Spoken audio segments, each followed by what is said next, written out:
Good morning, everyone. Can I have your attention, please? Good morning. It's great to see so many familiar faces here this morning. And what a wonderful venue for this, huh? How about a little applause for the Gales and what they've done here at the Blackhawk?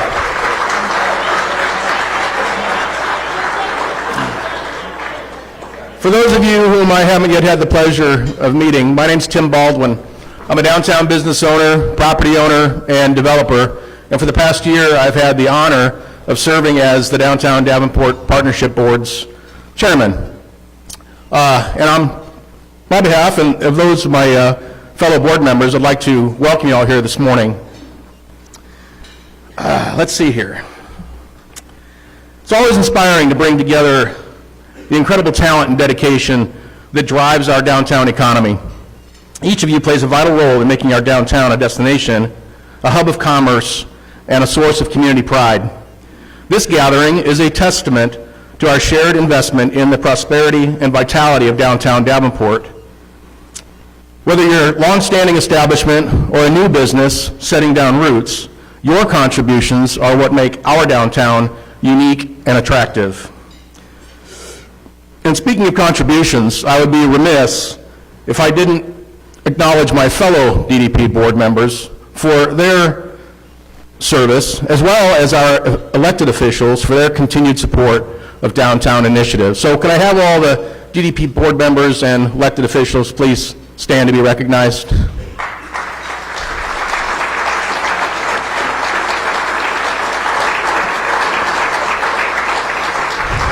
Thank you. Thank you. I'd also like to thank our outgoing board members for their selfless service to our downtown. If any of you are in the room today, would you please stand when I call your name? Chris Ryder, DJ Glasgow, Tate Featherstone, Bill Sheeter, and of course, Alderwoman McGinnis.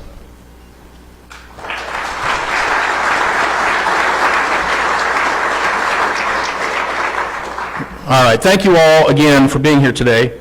Your presence signifies your dedication, and we deeply appreciate your continued commitment to the success of downtown Davenport. And now, without further ado, please help me in welcoming to the podium the Mayor of Davenport, Mike Mattson.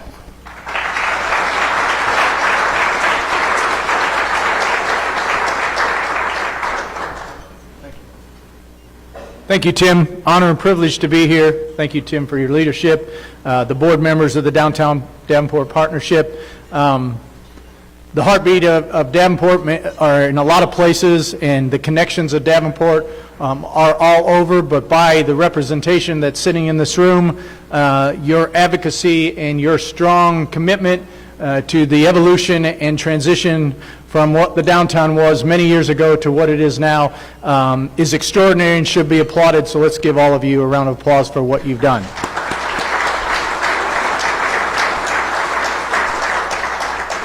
Kyle, thanks for your work. Your team is amazing, and obviously everybody in here knows Kyle and his team, and making sure that we keep our eye on the ball, focused on the continued work that needs to be done, the huge investment that it is in the downtown. There are so many people in this room that understand that, so I don't have to go into a huge detail, and I know you don't want to hear me speak because there's a lot of information that Kyle wants us to share. But think about, as we look up on the screen, the single largest public lighted art display in the state, Midwest, and we're trying to validate, we believe, possibly in the nation. Evanescent Field at the Figge, then you have, of course, the Putnam, the Symphony Orchestra, so many other activities, Common Chord, that all put together to make, as Dave, I continue to steal your word, but I add one always, the creative and cultural center of the Midwest, which is Davenport, the Quad Cities, and especially these entities that are attached to the downtown. Let's give that an applause because that's historic. I was just talking to someone the other day about Evanescent Field, and they're like, well, it's lit up. When can I see it? Every night, sundown to sunset. Sunset to sun up, right? 360 degrees. a beacon of attention to the downtown. Think about it, Evanescent Field, and then the Sky Bridge, and Motor Row, and Destination, Main Street Landing lit up. All of that combination, think about, and a lot of you talk about, the plane that flies over coming into the Quad Cities, and seeing that attention getter. And the riverfront gem, as outside agencies have said, that is Davenport, that is the downtown. I'm so proud and honored to be able to speak about it, to talk about it, and thank you for what you do to make Davenport and the Quad Cities the center of attraction, the majestic transformation that it is. Thank you very much. Proud to be it, and I know you want to hear from Kyle, not me. Have a great morning.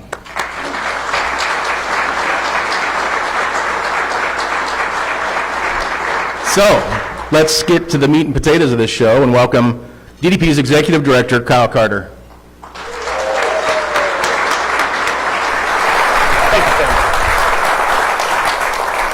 Well, I appreciate this moment every single year. I look forward to this. So before I get into the meat and potatoes of what we're here to talk about, I want to kick it off with something really special. So we're going to watch a quick video.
So I thought that was a hell of a way to start this meeting because it gives me energy, it makes me smile every time I see it.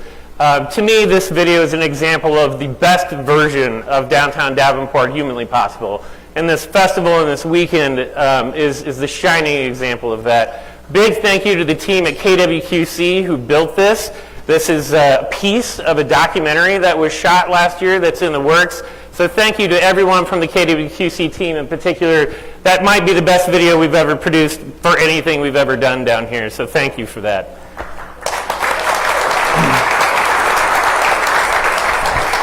So it's also a really good introduction for who we are as an organization and what it is that makes it so special that you, the investors of downtown Davenport, make possible.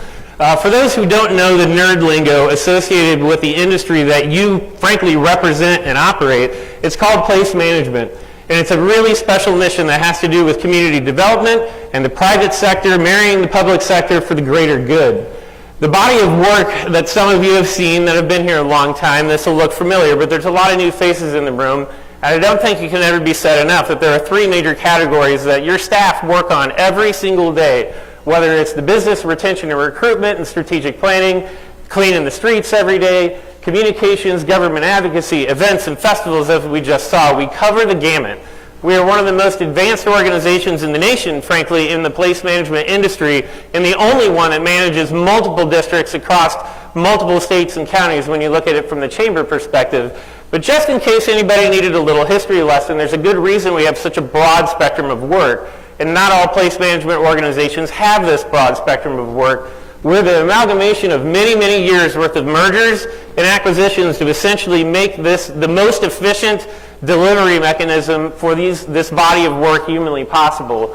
DDP is the makeup of all these things, and we'll get to more of that later. But ultimately, the people in this room represent over 3,700 employees, nearly 300 businesses, nearly $600 million in assessed value downtown, with 2,300 residents now as this has developed into a neighborhood, and a 33-member board that oversees how we spend this money.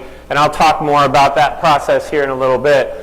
For those who are less familiar with this model, this is the taxing districts, the Zone A and B you'll see here, where the property owners over the years have voted again and again to voluntarily tax themselves additional dollars so that we can govern through the private sector with the public sector's assistance to make the world a better place, to build investment, to raise the value, to bring greater attention, value, everything to this downtown. It is truly a partnership that makes that happen. At the staff level, we have the folks that are doing the daily grind for this work, and I could not possibly stand up here and take credit for the enormous amount of work that both you do and our staff. And today we have someone very special in attendance. Kara Espy is here, who is Alicia's sister. For those who don't know, Kara has been battling cancer and continuing to beat the odds over and over and over again, and we are so happy that you're here.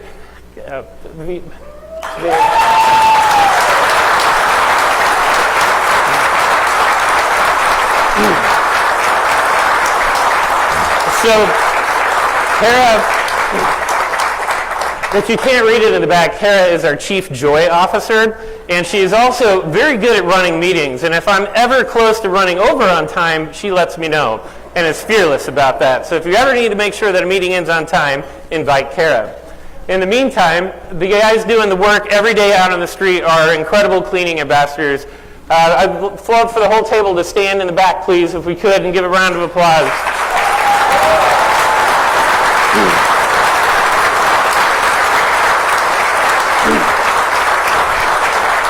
So these guys work tirelessly, and we're going to talk a lot about that throughout the meeting. But there are two individuals who get a very special treat today. After all these years, Jeff Davis has had 7 years, and Nick, an incredible 11 years of service. That's unheard of in this industry. Thank you. Tony has a little special gift for both of you guys in the back, Tony, if you want to hand that out. It is so rare to see this level of dedication and a really hard job, and we cannot thank you guys enough. Thank you for everything you've done.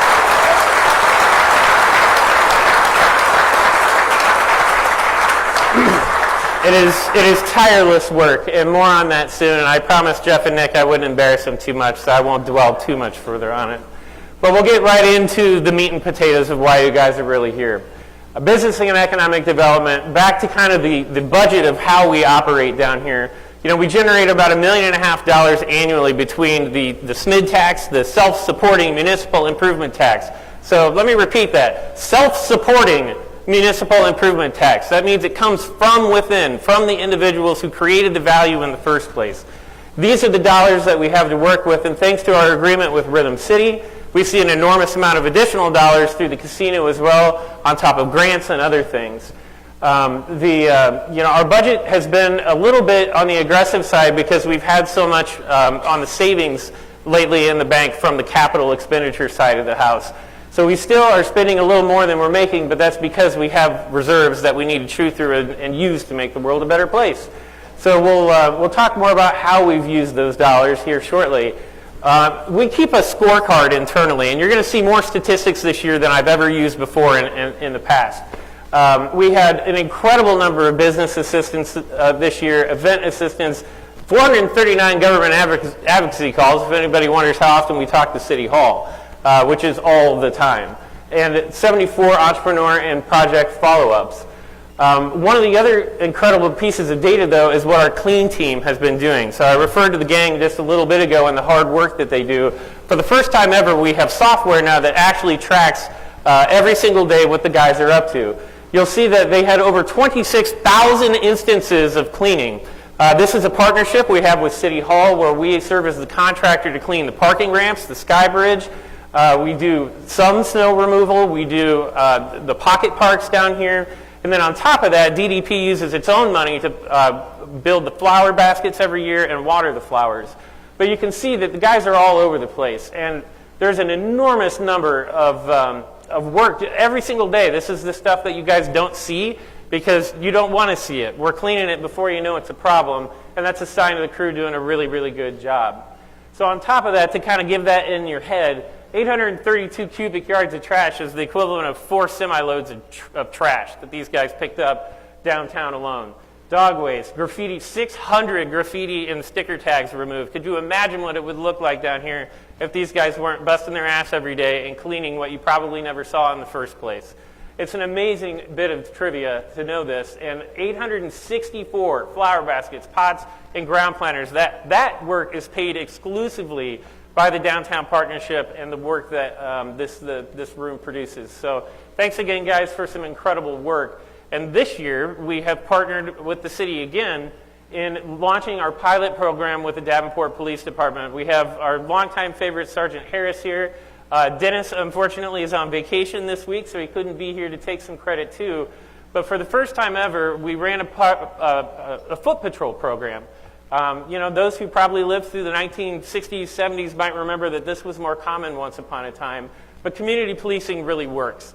And as you'll see, as promised, when we launched this program, we're not arresting our way out of any problems down here. The vast majority of their time has been spent working with and checking in on businesses, providing social service referrals, hospitality encounters, and yes, there are arrests, but you can see that that's a pretty small number, and this is basically March through May.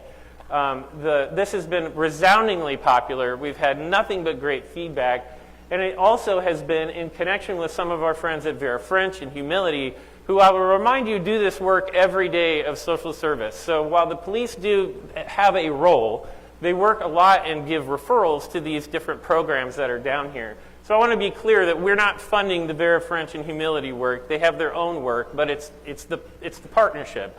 It's the collaboration. It's making sure that the officers know who to call at these facilities when somebody needs help. Homelessness is a serious problem in the nation right now, and it's no secret that we have homelessness challenges, mental health challenges, substance abuse challenges in Davenport, in the Quad Cities, and all over the country. These are small steps toward making that a better solution. The truth is we could have an hour-and-a-half meeting that was nothing but how we need to build a larger Quad Cities regional coalition to tackle those very challenging issues. But I will say that these efforts have helped, and it's a step in the right direction. I want to thank Sergeant Harris, Dennis, and everybody from PD for being such great partners, along with our social service providers, whom I know are also in the room. Thank you for your incredibly difficult and tireless work on this.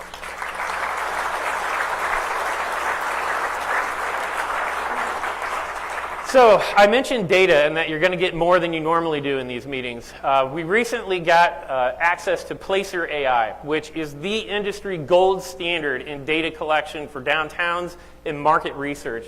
So for the very first time ever in my career, I can show some really interesting things about foot traffic in downtown. And I'll just try to explain this really quickly. So when you see resident and inbound workers, that means the combination of people who work and live down here, who routinely come and go, is around 4,500, and we'll touch more on that later. But if you look at the times of day that we're really busy and the times of day that relate to the days of the week, we really punch above our weight after 5 o'clock. This is a really unusual downtown in that it is busier at night than it is during the day, and there's reasons for that we'll get to in a little bit. But these are numbers that other downtowns salivate over around the country. It's very rare to see this much foot traffic from after dark in a downtown, and that's because of the way we've developed over the years. Related to that is the total annual population downtown. So this bottom line that you see is the super steady one. That's the residents and workers that are down here every single day. This big chart is everybody outside of the zip code of 52801. That means any human being that entered the downtown who does not work here, does not live here. And you can see some just crazy jumps throughout the years with festivals and summer events. And you can see these peaks throughout the summer during alternating currents, during BICs. But you can see that there's a few special days of the year that we really crank up to 50,000 people, but when you average that out over the course of the entire year and every Saturday and farmers market it's about 18.9, which is a bigger number than you might suspect. Now, I'm well aware that that's not here every single day. That's an average. But it goes to show just how powerful this downtown really is as an economic driver. So our total population's been really steady. The only reason you see a little bit of a dip there is that this data is just through May. We're right on track and right on pace with 22 and 23 and 24, where it looks like we're going to have around 1.1 million visitors by the time the rest of this data flows in through the end of June. And you can see that the return to office has made a difference. We saw about an 8% bump in workers being downtown. We saw our average daytime population remain stable. Our resident population is stable, and we'll talk more about that in a minute as well. And our out-of-market FY25 numbers are on pace, as I mentioned. But you can see how that COVID definitely has had an effect, and it's climbed back up where we started to see more and more people return to the office.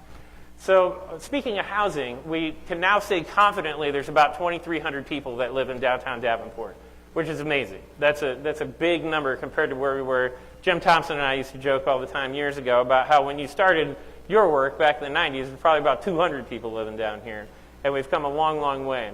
That occupancy rate remains stable in the mid-90s, and the demographics of this, yes, there's a nice chunk of people under the age of 34, but there's a hell of a lot of people who are not. We have a lot of boomers, we have a lot of seniors, we have a lot of middle-aged folks on top of that. But one of the things that I think is really interesting is that our median income downtown is still significantly lower than it is in the entire city.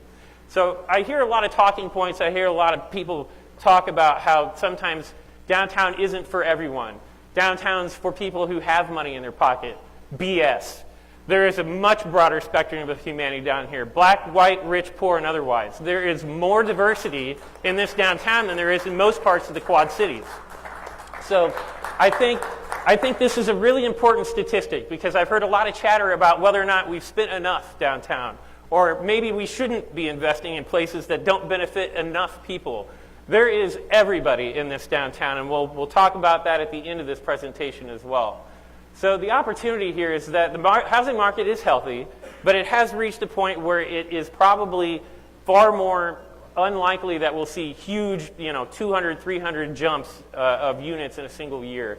Over the next 5 years, our market study shows that we could probably build about another 300 units, about 100 of low income, 100 market rate, and 100 mixed income. And that is over the course of 5 years, and that's a really healthy, slow burn that I think we can absorb, and the data shows that we can. So looking at that, what does that mean over the last couple of years? Well, we've invested just short of $30 million over the last year in totally completed projects, another $36 million on the way, and another 74 planned in the pipeline, as they call it in our industry. But over the last 10 years, you can see an enormous number there. Over $400 million has been spent down here. And since 2000, you can see that number has jumped immensely, but in the last 10, we've seen a huge acceleration. So what does that actually look like? It looks like you. It looks like the people in this room. It looks like the human beings that live, work in this community, and are putting all of this on from paper to reality. So a few that I'd love to call out. Danielle is here with the new museum coming in soon. We have some beautiful new offices for Rock River Family, who has expanded their office footprint. American Power Systems flies under the radar down here, but they're a great little light manufacturer hiding there right in the middle of 2nd Street. The YMCA work. Micky's, of course, was a big splash this year and has been very successful. I spent plenty of money there myself and enjoy it greatly. A couple of other projects that are really the star of the show of what got built in the last year are the apartments on Main at 3rd Main Street, and then the Bucktown Lofts, which has been a long time coming. But it's an incredible project and one of the most beautiful I've seen ever built down here. Also in the corner, you'll notice a retailer. So that's Envied Vintage Clothing, who, if you'll recall, was part of the building collapse. And we worked really hard to help relocate him. And he has got a bigger, better, more beautiful store than he ever had before. And all of this is just more evidence that there's always more that we can do and always more that we can do better down here from both a housing and retail perspective. These were just huge wins. They're just starting to lease up the apartments on Main. You'll start to see that come to life over the next couple of months. Bucktown leased up right away, and there is still some commercial space on the 1st floor. It's not fully filled out, but I'll touch on that here in the next slide. So what else did we learn in all this data hunting that we've been doing is that we have some really great opportunities still in front of us. New incentives, DDP is going to be doubling down. We're looking at removing some of the caps on our grant dollars for building enhancements.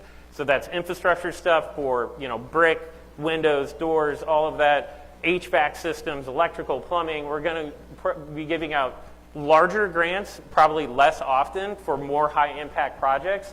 We're also looking at working with the city on parking and looking to see if we can get more aggressive rates for new office users that are bringing jobs downtown in the parking decks. DDP is looking to contribute to that, as well as working with what the city rates already are. Creative leasing models. There's a lot of talks in other downtowns about master leasing.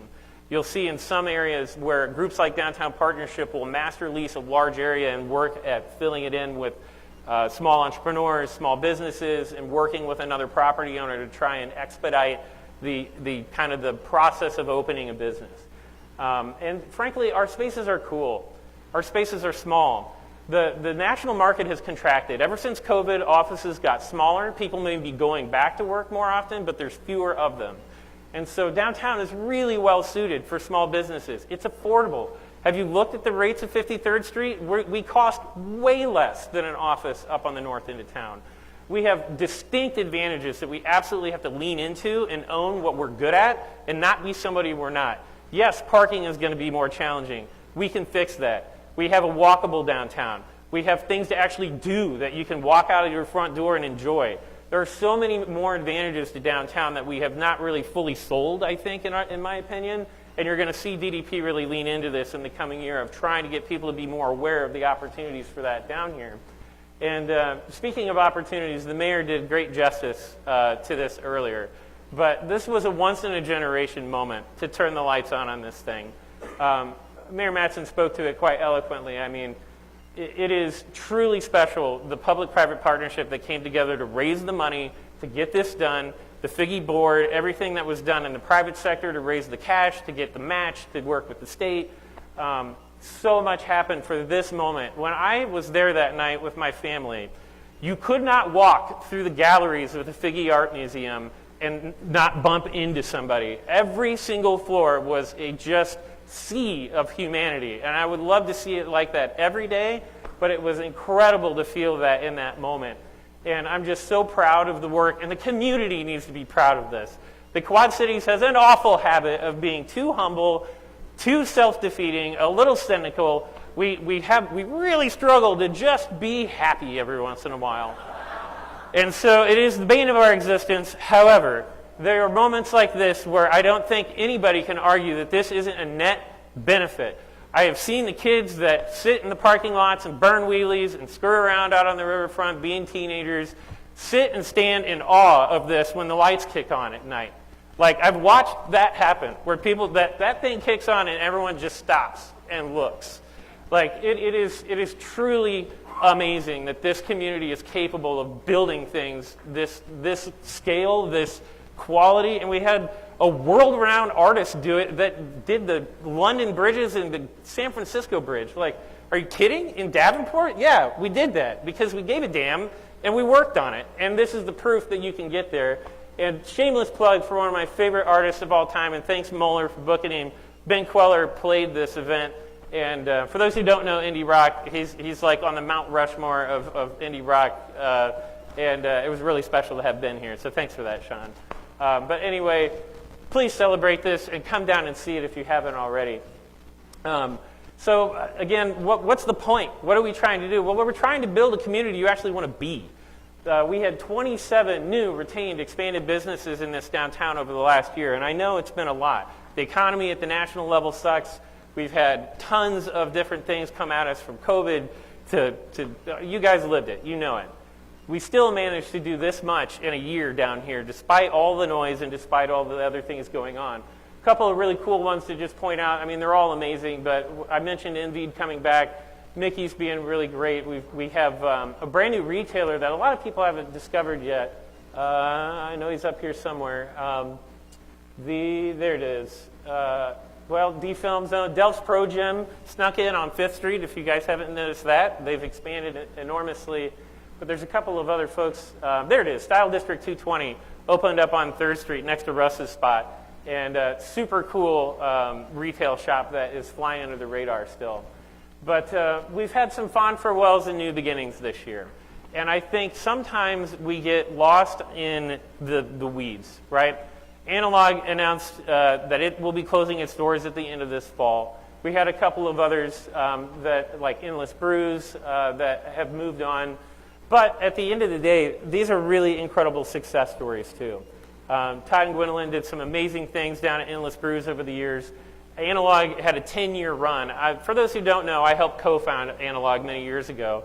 I sold my interest in that around 2021, but Dan and the gang carried on, and it's just been awesome. I'm so proud of these businesses, and of course the one that I did have a small hand in too.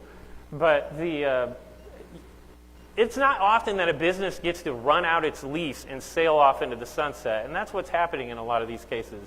Also, a couple of them are for sale. We have a strange habit in the Quad Cities of not selling successful businesses and just kind of closing the door. One great example here is you'll see Nam and Randall from Chocolate Manor. So Chocolate Manor has actually been sold, and Nam and his family are going to be running it soon, which is really exciting. I'm excited to share that with the broader public here. But that's from the closing recently on getting that deal done. So while it is sad to see some of these things go, it also opens up new opportunities, like I had mentioned before. So what opportunities? What is the market telling us? So these are spaces that could be filled with a lot of businesses we don't have right now.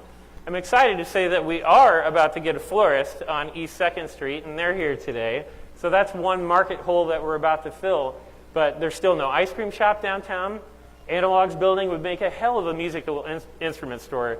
If you guys remember the used music shop that used to be on Kimberly forever, did great business. Another example of someone retiring and moving on. No one's opened one in the Quad Cities since. I think there's a huge opportunity for somebody to open one up down here, and Analog's building would be an awesome location for it. But there's still things we don't have down here. We need more fine dining. I'm reminded that we still need more quick service lunch options downtown. There is opportunity, and so every time something closes, something new comes along. So just keep that in mind as we go through these evolutions. But to help that happen, we have a lot of grant dollars. So last year, you'll see the DDP invested a lot of its money in pre-development, exterior structure improvements. We've invested a ton of our own money back in ourselves down here, and there'll be another 130 grand available to leverage more in the coming year. So you'll see what we did in this last year. One of the most exciting programs, ways we applied this program was to Red Band. But before we get to that, the 502 East 4th Street, I don't know if Jeff is here today, but that's the best looking wall of stone I've seen in a long time down here. This was a really rough looking patch on 4th Street that he invested big time in, and we helped too.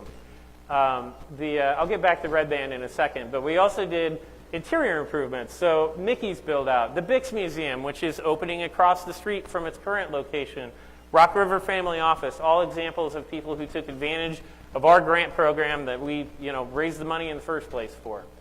So under construction, I mentioned the Bix Museum, and there's a lot of public investment going on right now between Main Street Landing, quiet zones. We'll talk more about all that later. 112 West 3rd Street, where Antonellas used to be, that now the roofing company is in. We've got R3 Construction in there. Then up on 5th Street as well, which is one a lot of people miss off the beaten path. But Red Band has been doing some incredible work. I don't know if you guys have driven by it recently, but they are expanding so that they can have upwards of 8 cars in their drive-through. This will be ready for the two-way conversion when it happens. There will be no issues with traffic. I know that was a big thing when we were talking about that over the last number of years. They'll have more capacity, ability to get in and out with no problem in the traffic transition.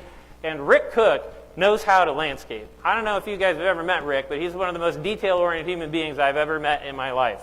And his space looks like it. You can eat off the floor. So big kudos to Rick and the enormous amount of money that he is spending on Red Band to really take it to the next level. Other planned projects that are in the works, we're still working toward Riverwatch, which we'll discuss here on the next slide. Mississippi Plaza is still seeking tax credits to see if it can do a residential conversion or work with an office user if there's one large enough to fill that space. We also have some exciting things going on the East End. We still have a lot of work to do on Executive Square. So that's a project that is kind of in limbo right now, but is working toward getting a plan in place to get renovated and get back on its feet. So don't have time to get into all the details there, but there is work being done in the background to try and bring that building back to life. So Riverwatch in particular, you heard a lot about in the media, and this is a big deal because this is the old site of the old Howard Johnson, one of the most difficult triangles to develop in the entire Quad Cities.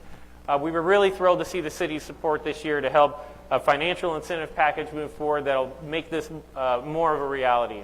The hotel concept over here would overlook the river. There's an office concept that's attached to it. This is just a spectacular way to build a gateway in downtown Davenport. That big, giant, empty parking lot will remain a big, giant, empty parking lot, but for the investment of people like Pete, but for the investment of the city of Davenport being willing to help. These things don't happen by themselves. And I laugh every time I hear somebody tell me, like, well, somebody should just do that. Well, have you done the math? Have you looked at the cost of construction? How difficult it is to do things and make a site like this work. This will stay exactly the way it looks today if we don't continue to support the efforts that have been made. And we know that it's moving forward. There's planning in place. We're hoping to see shovels in the ground by early next year. There's a lot of work yet to be done on this, but just wanted to thank Pete and all the team and all the different players that are involved in bringing this thing to reality, which is a good transition to our second category of infrastructure downtown. Back to our cleaning crew. These guys are working every day out in these assets, so the parking ramps don't stay clean on their own. Parking pumps, graffiti, sidewalk cleaning, the crew's in there every single day doing this work. But I wanted to show an example of what these guys deal with, because I don't want to show you all the pretty pictures. You need to see the disgusting ones too. This is the stuff that on any given day that this crew is working on.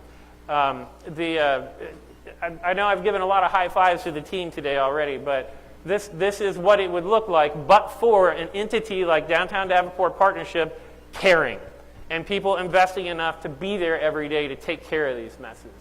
So instead, it looks like this, which is one of my favorite slides of the entire presentation. We have been working on getting streetscape built at this corner down at 2nd and Iowa for the better part of 10 years. It was one of the worst sidewalks in all of downtown, and Great River Brewery did an incredible job there with the distillery next door and the cigar shop. We have solved ADA issues. I hear a lot about accessibility downtown. We have one of the most accessible historic districts in the country. We have built every single new sidewalk since we have been in charge of it with the new streetscape program to meet ADA compliance. So this used to have a step that I was so proud that like 15 minutes after the concrete cured on this, a gentleman in a wheelchair cruised into the distillery for the very first time. And that is exactly why we do this stuff. Yes, it's beautiful, and yes, we need to take pride, but it also solves a really major accessibility problem down here. So when we're looking at the before and after, this shows the private investment, right? I know Great River's in the house today. Scott and his team have done incredible things there. We've seen the transition from, you could see how bad these sidewalks were because it was an old gas station and didn't have curb. So this is about $200,000 that we're investing with between DDP and the property owners in this particular project. We lifted this one on our own. Speaking of beautification, the Motor Row and Bucktown Alley that we had done recently, that took 3 years to put together. You'd think that this would be easy, but when you're dealing with utilities underground, alleyways that are 150 years old, we just really wanted to walk our talk from our master plan. When you look back at what we approved in 2020, we made a distinct effort to try and beautify and make the alleys feel more safe. Ultimately, we're looking to make people feel comfortable in downtown. It's beautiful. If you walk down there at night now, and it also helps connect River Drive businesses that felt very distant from 2nd Street, and now when you roll up on downtown from River Drive, particularly coming from the east, you see the archways, you see the shot of light, you see the Figge in the background, the Sky Bridge, and the Ferris wheel in a row. You can see it all coming up that straight. And that's exactly why we did this. We're just trying to celebrate the people that have put in the work and make it that much more comfortable to come to downtown. So we're adding more public art. We have partners in Quad City Arts. We're working to make sure that every year we switch out our sculptures all around downtown. And recently, Cafe San Lorenzo just opened adjacent to Half Nelson there. And he hired a muralist to paint the concrete, which looks incredible. These are all great examples you see on 5th Street, what Robbie has been doing over there, trying to kind of harken back to our Motor Row history, if you will, and the car dealership history. So there's so much more we can do with public art. And I almost forgot that during Alternating Currents, we did the big one there on Dan's property, and it looks just spectacular when you roll down 3rd Street. So other complete street stuff in the works, we've got the River Center Doubletree improvement. This is another one that flew under the radar. If you ever have been in the River Center and you're walking between the hotels, this was in terrible disrepair. It was embarrassing, frankly. Really proud that the city invested the money. We worked with them to shine up both of those, added a whole new layer of beautification, and we're going to be doing some more mural work in here as well later this summer. So we did streetscape repairs on Ripley. We paid for that. The sidewalk on Ripley was just shot outside the Capitol Theater when Jason and his team were opening the Capitol. It was very embarrassing to look down Ripley and see just how crumbled that was. But we took care of that in the last year, and we continue to do more electrical improvements downtown. We're looking to get some bids to see if we can streetscape between Scott and Western on 3rd and go west.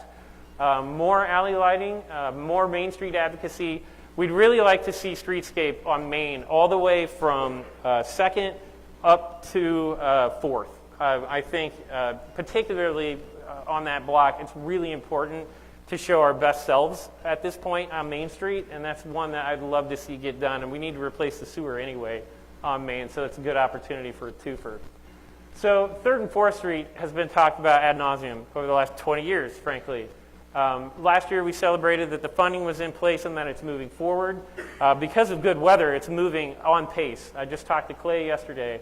The resurfacing is happening from Harrison to Telegraph, and we'll finally see the first part of the conversion get done on 3rd Street. So at the end of the year, we expect 3rd to be able to flip, and 4th will be in the following year when it's done. But just a friendly reminder that the original, very, very first reason that we dove into this was that we need a flood detour. And until we finish all of our flood mitigation, we're always going to need a flood detour. This will enable 4th Street, operating in both directions, to operate up to 20, I want to say 21, 22 feet, where you'll be able to go from Bettendorf all the way to the west side when this is finished. There's still work that needs to be done on Mound Street from a flood mitigation point of view to fully realize that. But without traffic moving in both directions, we will never have a functional detour route. So this is a huge reason why we did it. There's also going to be new business viability westward. I mentioned Scott Street, Western, that area. There's a lot of businesses that have been invisible, or I should say just vacant spaces that have been invisible for a long time because they don't get seen. If people fly by doing 45 miles an hour or faster sometimes, we're going to have greater visibility of a lot of these properties that are going to suddenly be seen for the first time when we flip. There's actually shorter destination times. I know everybody's worried about taking longer to go from one end to the other to the west end. But you forget that in many instances, it's faster. In fact, if you were coming to the Blackhawk from the east, and could you imagine just turning on 3rd Street and being at the Blackhawk and not having to wheel around and go 6 extra blocks? There are faster transition times in some cases depending on where you're going. So there's a lot of this. We've kicked this dead horse 1,000 times. I just want to say that we're proud of the fact that we're here. We're proud of the fact that we're contributing to this public improvement from the private sector. And I know there's a lot more work to do on this before it's a reality, but the city team is doing a really good job on it. Speaking of city investments, the quiet zones are coming. I know Amy is in the room from Hotel Blackhawk and others from our various hotels. Soon, there will hopefully not be 3 a.m. horns blaring down the train track. This is slated where there's construction beginning in 26, and then the following year, there's work being done in 25, and we hope to wrap it by the end of 26, where this is actually in place by no later than 27. The engineers can always blow their horn when they see danger, but they won't just be blowing it indiscriminately, especially in the middle of the night, and I can't wait for this, especially for all of our office users along 2nd Street. So just a friendly reminder on flood mitigation. We covered this last year, but there's an enormous amount of public investment going into flood mitigation. All this work is being done at River Drive, 3rd and LeClaire, 2nd and Gaines. There's so much more coming over the next 3 years. There will be a lot of construction to make this happen, but I think we can all agree that it's the right idea and will be worth the pain for the long-term gain. So congratulations again to Clay and the city team for getting so much federal and state money to make this happen. We could have never afforded this on our own, but we're not going to pay for it on our own. Which brings me to Main Street Landing. You've seen the crane, or you've seen the dig out there. You've seen the construction beginning. I've got a soon-to-be 4-year-old, and I cannot wait to have an enormous playground on the riverfront to take my family to. I still don't think people really understand what's being built here and how rare and special it is. If you've ever been to Chicago and you've been to the Bean and you see that giant playground off to the side, that's what we're talking about. We're talking about building a destination that will draw people who currently do not come here or rarely come here.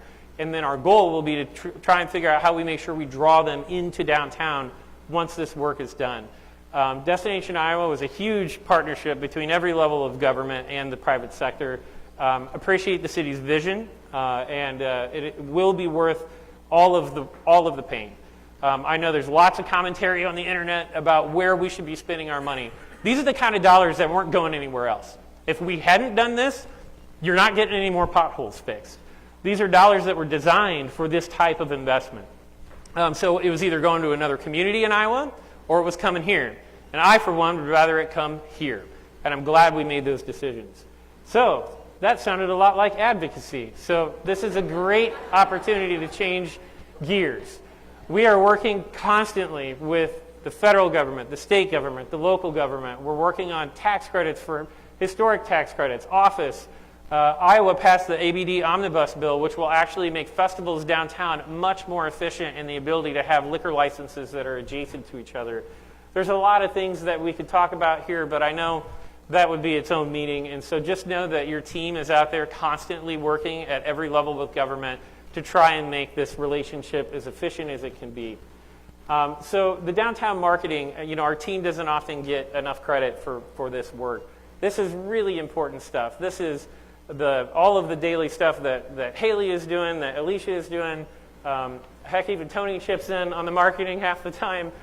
These are the videos that you see that we pump out on social media every single day.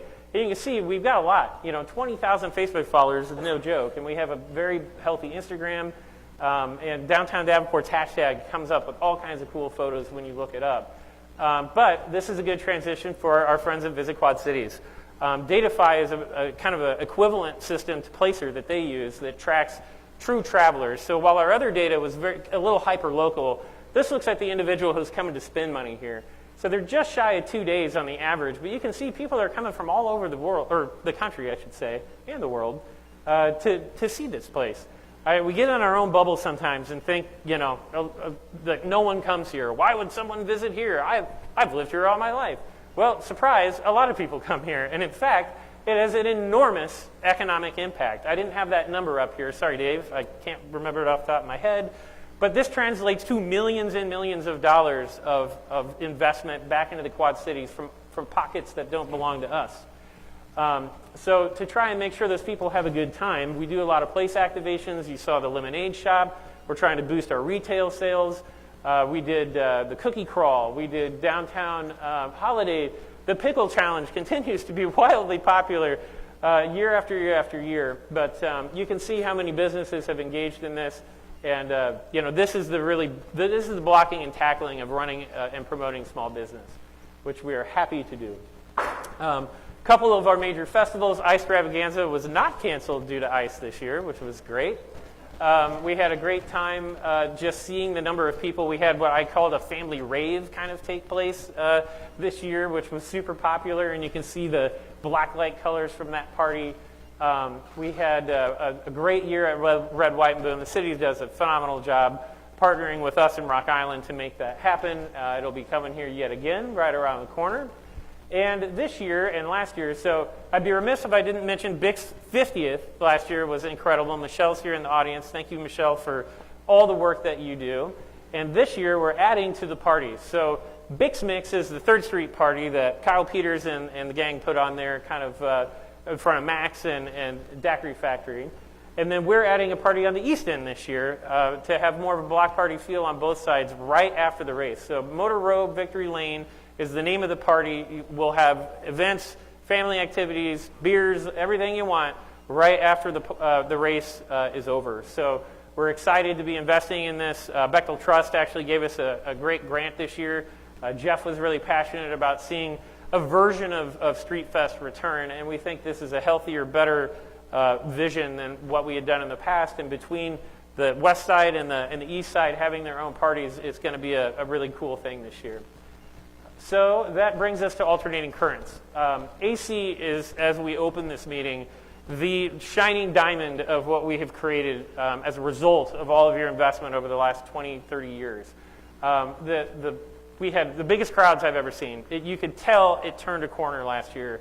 There were people everywhere, and it felt so good, as that video hopefully translated to you. We're back bigger than ever. We're still in Rock Island and Bettendorf as well. We get begged to put it in Moline and East Moline. We want to. Someday we will. We don't have the resources for that yet. If anyone wants to write a massive check, we can do that. In the meantime, this is still at its core, downtown Davenport's baby. You know, we gave birth to this. We're proud of its regionalism. We know it's capable of being the beacon for the Quad Cities. We really do truly believe that, like, people all over the country someday will know us for this festival, and some already do. Speaking of which, we had America's Got Talent. Thanks again to KWC and the whole team. They brought America's Got Talent to this event, so our local people got national exposure, which was super cool, and that documentary will be coming out this summer where we just show the evolution since 2017 of what we put together, how it kind of came out of the ashes of River Roots Live, and how much work has really gone into making this thing possible. So what's next? We've talked a lot about where we've been. We need to talk about where we're going. We need to stick to the plan. We did a master plan back in 2020 that's still really, really good. It really hasn't changed. We still want to be inclusive. We still want to be innovative, livable, playful, celebrated. These are things that draw people to a community, that want them to be here. So how's that going to manifest itself? Well, this year, part of our top 5 on our work plan, I mentioned. We're going to really try and lean more into small business, lean more into what our market study says we need more of, recruit people that fit the gaps that we have, and offer more dollars for that to happen. We really need to always strengthen the clean and safe. We mentioned the police presence. We mentioned our social service partners. That remains a really important thing, and our cleaning crew is part of that too. We're going to be launching a new downtown brand later this year, and we're about 50% of the way there on that, hoping by this winter you're seeing that. And we're going to champion our arts and culture hub as the creative capital of the Midwest. Thank you, Visit Quad Cities, for that line. We really are, and the hub of that is right here. Downtown Davenport is home to the Figge, Common Chord, to the Symphony, to all of our small artists, to all of our big artists. It is the place where this is most true. The Quad Cities gets to own all of that statement, but nowhere is it more true than here, and we need to do all we can. Remember, River Renaissance back in 2002 was built on the arts. All of the economic development, this hotel that we're sitting in, the Gills were partly attracted to be here because of what we did back at the beginning of the 2000s, building all of these amenities that made people want to be here. And I know that was a big chicken or the egg conversation at the time, and people were fighting about it the same way they're fighting about the riverfront today. You know, well, there's nobody there. Why would we build something? Well, there is some truth that if you build it, they will come. And the element of this that we need to make sure we remember is that but for that continued investment, this isn't necessarily true. We have to keep our foot on the gas. And so we need to leverage that historic public infrastructure that the city is doing, that the state is doing, and that the county is doing, and make good use of it. So the branding initiative, I kind of mentioned, like, how do we tell this story? We're still exploring who we are and the vocabulary that we want to use to describe it, but there was incredible consistency from the west side to the central to the east of the words and thoughts and feelings that people use to describe ourselves. So we're going to be manifesting that in an actual campaign here soon, and you'll see some more feel-good ads and more feel-good language around being proud to be a Davenporter, and more on that at the end of this meeting. So downtown anniversaries, Blues Fest is turning 40. They're coming back. We had our 1-year anniversary for Great River, Last Picture House. The guys from Hot Glass are here. Stompbox is an incredible 5 years old. So just again, thank you to everybody around the room and just sticking it out with us. It's never taken for granted. But there's just been a lot of other good news, whether it's the programs that we talked about, the different artwork that's going up, the Lofts, Modern Women Park remaining the #1 minor league ballpark in the country. The Wallflowers visited Laura down at the shop. We have, there's just, it goes on and on and on. And that brings me to, wrapping things up here shortly. Like, what does this all mean? What does it matter? Well, it starts with accountability to ourselves. I put 324 Main in there for a reason. It's a good reminder that stewardship is everything. And I'm very proud of the fact that these property owners and the people in this room and who you represent are the reason that we can brag and be proud of the downtown that we have built over the years. What happened at Main Street was the exception to the rule, not what this group stands for. I just, over the years, like, we're literally taxing ourselves for our own betterment and for the community's betterment. I can't think of a group of people who are more invested to make sure the best version of Davenport is built and not settling for what's just okay, or in the case of what happened here, what should never be accepted again. And so when you look around, though, the building blocks are all there. We have new commercial and office development that are necessary in the core of downtown to reinvigorate foot traffic during the day. While our foot traffic is very high at night, we need more bodies down here in the afternoon, and that's going to be key to that. The Ground Transportation Center is going to free up in a couple of years from the city's perspective. What are we doing with that massive entire block to build that daytime foot traffic that we need? The public infrastructure is coming. How do we leverage it? The riverfront connectivity will be just getting off the ground over the next couple of years, but how do we get them into downtown? Arts and culture, we've talked about. Main Street Landing, we've talked about. But the Eastern Gateway, what is going to happen at Riverwatch, what's going to happen in 2nd Street and Motor Row. It's stitching together all of these to make something greater than the sum of its parts that we're really talking about here. But that is the big idea, and I have used this quote for 13 years straight in this presentation because it becomes more true, apparently, as the years go by. At the federal level, we have never been more divided in my lifetime. I have never seen more hatred and division in this country. And what does it get us? Nothing. This is the mentality that takes us somewhere. It's the idea that community actually matters, that building something greater socially, culturally, and economically happens. But where does that happen best in a community? And Jane Jacobs would have told you it's right here in River City, downtown Davenport. And it is the identity of this region, whether you like it or not. It's our heart and soul. Whether it's on a good streak or a bad streak, it's exactly how people think we're doing. So if we don't invest in this, if we take our foot off the gas, if we think, we've done enough, we've been there, we've done that, we'll just walk away.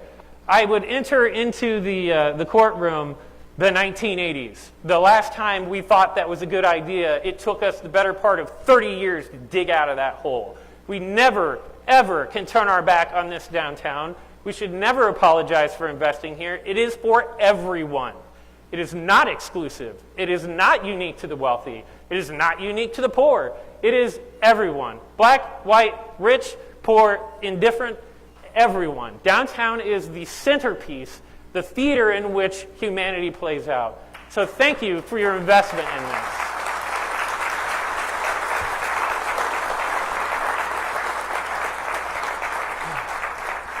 So I promise I'm wrapping up here.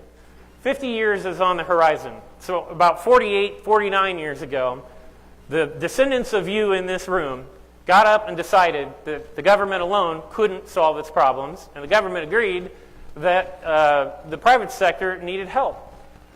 James Conway was the version of me that first had this job. So back in 1976, they created the Downtown Development Corporation. In 1977, the self-supporting Municipal Improvement District was approved in June of '77. So we're not quite to our 50-year anniversary, but I wanted to tease this because I think it's critically important. It's a reminder at the end of the day that vision and leadership matter. Your commitment matters. Your investment matters. The people that had this flyer circulating in 1976 were the same people that you are today, thinking about how are we going to make sure that we decide our own future? How are we going to partner with the public sector to make it possible? What are we going to do that visions like this become a reality? And it all just boils down to Teamwork makes the dream work. No party is going to do this alone, not the private sector, not the public. Only together are we going to solve the enormous challenges that are in front of us. But I hope today was inspiring. I hope it reminded you that while there are no shortages of challenges in the United States, let alone Davenport, we have done incredible things. We have punched way above our weight. The Quad Cities is an incredibly weird but amazing place. It is our baby. It is our thing to manage. It is our kid to love. And I am so proud to represent people who give a damn in this room about that bottom line. And this year is my 20th anniversary of working for the Downtown Davenport Partnership.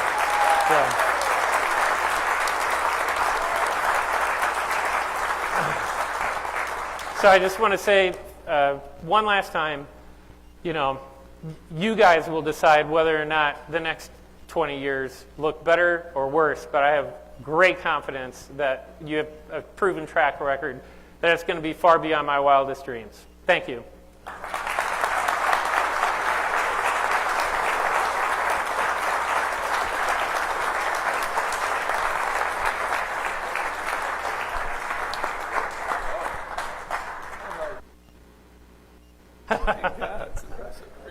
Thanks.